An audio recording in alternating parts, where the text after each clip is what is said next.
And now, here on Voice of Impact Part 3 of the serialized episodes of Miss Liza Pagulayan, tayo'y makikinig at alamin ang mga karanasan ni Ma'am Liza bilang isang barangay justice and how she handled this job.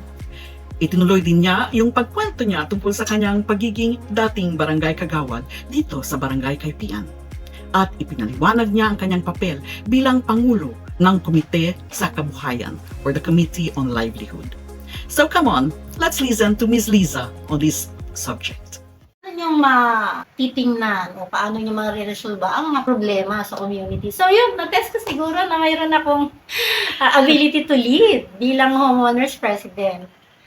After my 2 terms bilang president, naging barangay justice ako. Siguro naging stepping stone ko doon, mga nakaibigan ko ang mga pangulo, ang different association, subdivision. Nakita siguro ng barangay captain or mga kawani ng barangay na maaari si Liza na mag-ayos ng mga usapin regarding violations against women's. Nung panahon na yon, we have 12 barangay justice o yung sabi nila lupo ng barangay, na ako lang ang nag-iisang babae, alone na babae, silang lahat ay lalaki. Pero ang pagkakaintindi ko kasi, lahat ng barangay justice ay mga lalaki.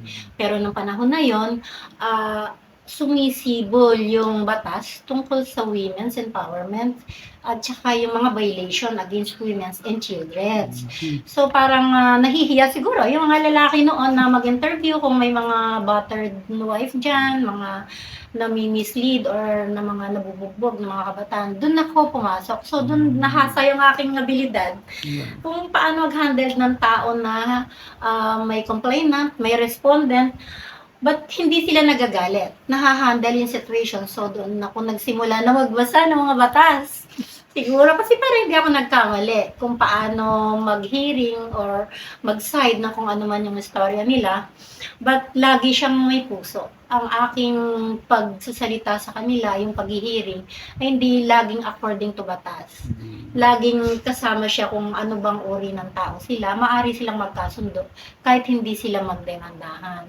And then after that, siyempre dahil mayroon akong kakayanan at nakilala ako sa community, sa akin naman sa sarili ko, sabi ko baka may power nga ako to lead habang pinag-aaral namin ang asawa ko, ang aking mga anak. And then eventually, nag-room kami ng reshuffle. Napunta ako sa komite ng livelihood, which is talagang swak siya sa akin because mahilig akong magturo. Yes. Sa hindi niyo po na itatanong, nung nandito pa kami, ang nanggaganchilyo, alam niyo yung nanggaganchilyo. Yes. Yan po yung part of ng personal business namin. We are supplier sa Oh, mga I see. department store because of that. At ang mga nagtatrabaho ay taga-IT. So, ang gawa namin ay na-display siya sa SM. Up to now, Up to now, Ma'am, you do this. the potholder in the SM, Wow. made in Kaypian. Really? And Yes. you're the sole supplier? Is it that? One Is of the it- one small of them, yes. supplier. But, so, magmula noon, yan ang business namin. Nagtuturo ako how to make ganchillo, crochet, Wow. atahe, anything under the sun. Yung paggawa ng mga bracelet, paggawa ng hikaw, paggawa ng mga bags. Ay, nabutan ko na may tiyanggi na sa barangay noon, noong panahon na yon. But, napa-expand ko siya. Sabi ko nga Yes. sa'yo, mahilig akong mag-innovative. Gusto ko ng innovation. Ayoko mabuhay sa pangkaraniwan. Tama siya, pangkaraniwan. Gusto ko yung nag-excel ng konti. Although nababatikos. Because hindi nga sila nasanay dun sa Excel. Nasanay sila na, itong nakasanayan namin, ano na naman ba yan, Lisa? Introduce yung mga tiyanggi-tiyanggi sa mga HOA, Yes. sa mga small market, ganyan. Lalo na nagkaroon ng pandemic. So, kada phase, mayroon ng mga tiyanggi. So, ano ang purpose? Bakit kailangan ng tiyanggi? Sa akin, di ba? Kung bakit nagiging mahal ang paninda? Because of the renting. Kung nga rin nagre-renta ka, bakit yung towel na ginaganchilyo sa Kaypian, pagdating sa SM ay 100 pesos na siya. Dito sa Kaypian ay 35 pesos na siya. Because yung kanilang pwesto, yung mga sales lady, yung mga aircon, whatsoever, kaya siya tumataas. Kung magkakaroon ka ng tiyangge, mag-i-invite ka ng mga nagkakatay ng karne, fresh. Magkano lang ang pwesto? That's only 100 pesos. Minsan, yung mga maliliit, 10 pesos, 20 pesos. But, fresh fresh from the Katayan. Diretso to the Tiangge, di ba? So, mura lang. Mura At super talaga. fresh. Mm-mm. At sino ang nagtitinda? Siyempre, taga-Kaypian din. Ano ang sinusuportahan mo dito? Yung fresh yung pagkain, nasusuportahan mo yung mura, Mhm. plus fresh na fresh. Mm. Same thing with the gulay. Yes. So, sabi nga ni Cap Soseng, siya po ay magsasaka. Mhm. So, kami naman na hindi magsasaka, kami ay magsasako.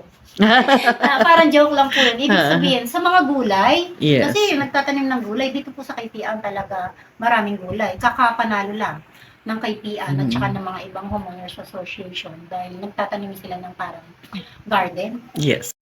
So, yung gulay na yon kung isipin mo ha, yung gulay na pinitas sa bakuran nila, yung gulay yan, dadalhin siya sa Tiangge, diba? Maliit lang yung transportation expenses. Hindi mo papatungan masyado yung gulay. Mhm. Plus the fact na ngayon mo siya bibilin, ngayon mo siya lulutuin, kanina lang siya pinitas. Mhm. That is the purpose of Tiangge. Na kumita na ang mga taga-Kaypian, magiging fresh pa ang mga paninda at napakamura. Yun sa committee ng aking livelihood. Kasama yon. Plus, naghahanap ako ng pwedeng yung mga hindi magsasaka. Yung mga kababaihan na mahilig mag-manicure, Mhm. magkulot. Yes. Diyos ko, magkulot, mag-massage. So, Yes. nagtatap kami sa mga organization na mayroon silang livelihood project. Kung di ako NC2, Mhm. nagkakaroon sila ng certificate ng NC2 with the, siyempre, budget ni barangay yan. Siyempre, sa kapahintulutan ng kapitan, siyempre, suportado yan ng mga kasamahang kagawad. So, magkakaroon ka ng budget for the livelihood na yon, training. Yung mga gagraduate naman, magkakaroon sila ng mga certificate, NC2, pwede na silang mag-abroad. Pwede na silang ganyan. So, yung mga manicure, pedicure, yan, tinuturuan ko silang ganyan. Nung nagsisimula yung Star Mall noon, doon pa kami nagbe-venue for free Mhm. sa Star Mall. So, yun.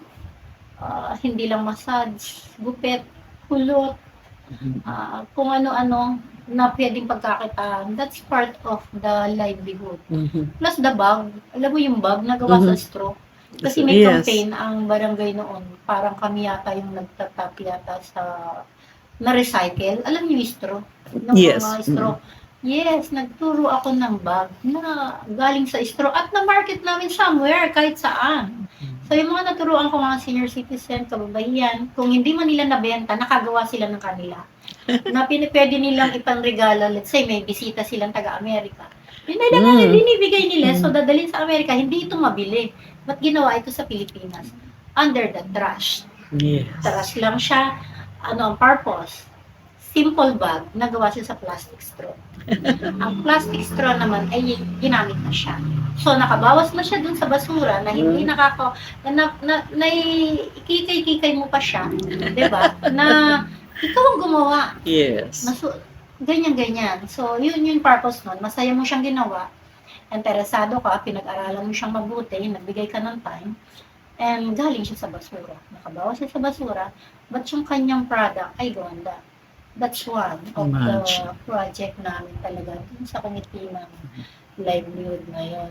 Yun. So, marami din sa mga panahon yung pagturo ng mga paggawa ng unang kutsinta. Simple, but talagang nagte-take time. Yes. Ang barangay, under my committee, siyempre support nga ng aking mga kasama. Kasi, alam mo sa barangay, sabi lang nila magkakalaban. Ba't hindi Pagdating doon, may naisip sila, kailangan mo supportahan. May naisip ako, hindi ko naman magagawa yon unless to support nila. Diba? Okay. So, kaya lang, kung ikaw ang committee, kailangan mong pagyamanin yung committee mo. Kung hindi ka nag-iisip, anong committee ang gagawain mo? Tama. Diba? That's it. One of my special dun sa panahon ng panunungkula ko bilang kagawad number 3 under the Committee on Social Services. Ayun. Plus, may plus doon, the daycare. Yes. Ang inabutan ko noon, kung hindi po ako nagkakamali, correct nila ako paano wrong, 4 na daycare. Daycare, pang meron kami. But nung bumaba ako bilang bago nag-election on the another term, naging 11. Kaagapay ako ng kapitan at saka ng mga kagawad, but under my committee, under my knowledge, under my perseverance, na hanapin ang mga kabataan na sa kanilang edad ay maturuan sila. not only socialization, but the beginning. Noon kasi under social services ang daycare, but now yata parang under sa Committee ng Education. Hindi ko I see. masyadong alam, parang ganon. But noon under social services. So from naka-counting daycare teacher, nagsimula kami ng mga rooms, ganyan-ganyan. So, naging 11. Yes, from that. So, napagtyagaan ko yun. Masaya siya, hindi siya mahirap kasi may budget at LDRGU. So, yun, nagawa ko yung ganun. Very Plus, nice. pag mga bumabagyo, kasi nga sa social services ako, may mga area kasi dito na binabaha. Yes. Just like Eugenia, mayroon kasing kalsada doon na may parang sapa na pag umulan ay tumataas yung tubig. Pumunta ako doon to report sa city na, oy, bumaha sa Eugenia, baka pwede tayong magbigay ng konti. Nasanay ako sa ganun. So, na-enjoy ko all in all, yung first term ko ng Kagawad, na-enjoy ko siya talaga. That's why, nag-run ako on the other susunod na election. So, yun. Pinalad ako, nagkagawad number 1 ako under the term of Wow. Soseng Lorenzo. Under Cap Soseng Lorenzo, although hindi ako sa grupo niya, tumakbo. So, mahirap ba ang minority at saka majority. May konting hirap, but dahil marunong naman kami makasama, plus mabait naman si Cap at saka yung mga kagawad, parang hindi naman masyadong maramdaman. But on the bilang side, ibig sabihin, kung may pagbobotohan, kung under ka sa committee ng minority, diba? Siyempre, mananalo yung under sa mga committee ng majority. But nevertheless, sa akin, ganun talaga. Kagaya ng sabi ko, gusto mo laging manalo, diba? But may time na matatalo ka. So, ang ginagawa ko lang doon, madali kong tinatanggap. Mabilis kong tanggapin para maging masaya ako. Hindi ako masyadong malungkot. But, alam mo, iniisip ko kung bakit ako natalo. Kung bakit ako dun sa botohan na yun, bakit ako napunta dun sa minority. At yung kahit maganda yung idea namin, minsan, hindi siya napapansin dahil nga sa bilang ng mga bumoboto. But hindi ko siya tinitake into, kalaban kami, kaya kami nasa minority. Hindi siya ganun. So, mayroon kaming chance tumulong. But minsan, mayroon kang guts tumulong, but minsan, hindi nila hinihingi minsan. Or baka hindi nila kailangan.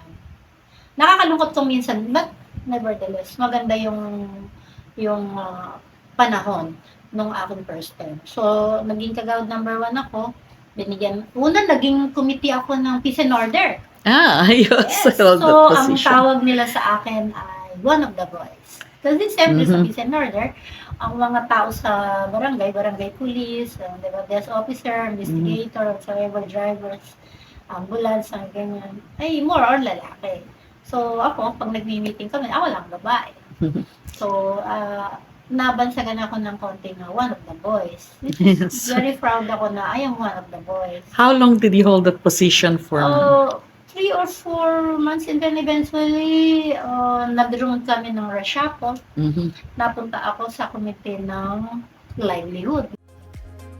And there you have it, a glimpse into her past roles as a barangay kagawad and a barangay justice. But Liza's journey continues, and here at Voice of Impact, inihanda namin ang part 4, kung saan si Ma'am Liza, she shares her passion for the Social Services Committee nung siya ay barangay kagawad in Kaypian. Alam niyo ba that Ma'am Liza also plays an important role in all 3 senior citizens groups dito sa Kaypian? And that's not all.